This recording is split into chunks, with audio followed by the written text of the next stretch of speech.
Morning বন্ধুরা, আবারও চলে এসেছি একটা ব্রেকফাস্টের ভিডিও শেয়ার করার জন্য আপনারা দেখতে থাকুন।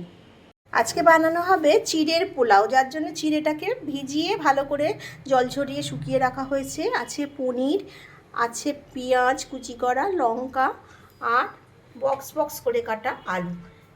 এইগুলো দিয়েই হবে চিড়ের পোলাও। সাদা তেল আর ঘিটাকে গরম করে নিয়েছে। এইবার ওর মধ্যে পনিরটাকে লাল লাল ভেজে তুলবে। আমার বলাই হয়নি একটা কথা, এই ব্রেকফাস্টটা বানাচ্ছি কিন্তু আমার মেয়ে। এবার এগুলো পনিরগুলো সুন্দর করে লাল লাল করে ভেজে তুলে নেবে। পনিরটা লাল লাল করে ভাজা হয়ে গেছে, মানে পুরো লাল নয়, হালকা লাল করে ভেজে নিয়েছে। এবার তুলে নেবে। এবার আলুটাকে ভেজে নেবে, আলুটাকে লাল লাল করে ভেজে নেবে। আলুতে নুনটা দিয়ে দিল আর হলুদটা দিয়েছে, হলুদটা দিয়ে ভাজছে। পেঁয়াজটা দিয়ে দিচ্ছি। এবার কুচি কুচি করে কেটে রাখা পেঁয়াজ আর লঙ্কাটাকেও কেটে নিয়েছে। এবার পেঁয়াজের সাথে আলুর সাথে পেঁয়াজটা ভালো করে ভেজে নেবে।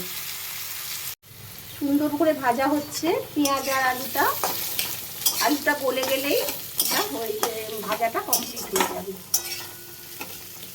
চিনিটা দিয়ে দিল, একটু মিষ্টি মিষ্টি হবে এটা। এবার চিড়েটা দিয়ে দেবে।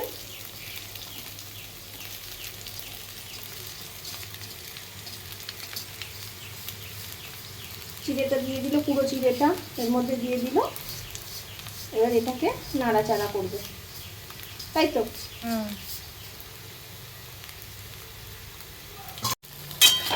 তো এবার ভালো করে নেড়ে চেড়ে নেবে। নেড়ে চেড়ে নিয়ে ওটার সঙ্গে মিশিয়ে নেবে। চিড়ে পোলাওতে পনিরটা অ্যাড করে দিয়েছে। এবার একটু নাড়াচাড়া করে এটাকে নামিয়ে ফেলবে। দেখুন বন্ধুরা, কি সুন্দর দেখতে হয়েছে। পনিরগুলো সাদা সাদা পনিরগুলো খুব সুন্দর লাগে দেখতে। আমার মেয়ে মনে হচ্ছে রান্নায় এক্সপার্ট হয়ে যাচ্ছে আস্তে আস্তে। এক্সপার্টই ছিলি? আচ্ছা ঠিক আছে, যত করবি তত এক্সপার্ট হবি, তত আমার আরাম। হ্যাঁ, তুই যদি একটু রান্নার হাল ধরিস আমার তো অনেক সময় পাবো আমি তাহলে। এই কি সুন্দর হয়েছে দেখতে। দেখুন, চিড়ের পোলাওটা রেডি। চলুন এবার তাহলে খাওয়া যাক সবাই মিলে। বন্ধুরা, কেমন হয়েছে আপনারা অবশ্যই জানাবেন। ও ছোট মানুষ করেছে, এই অনেক। আরও করবে যত, আপনাদের সাথে শেয়ার করবো যেগুলো করবে।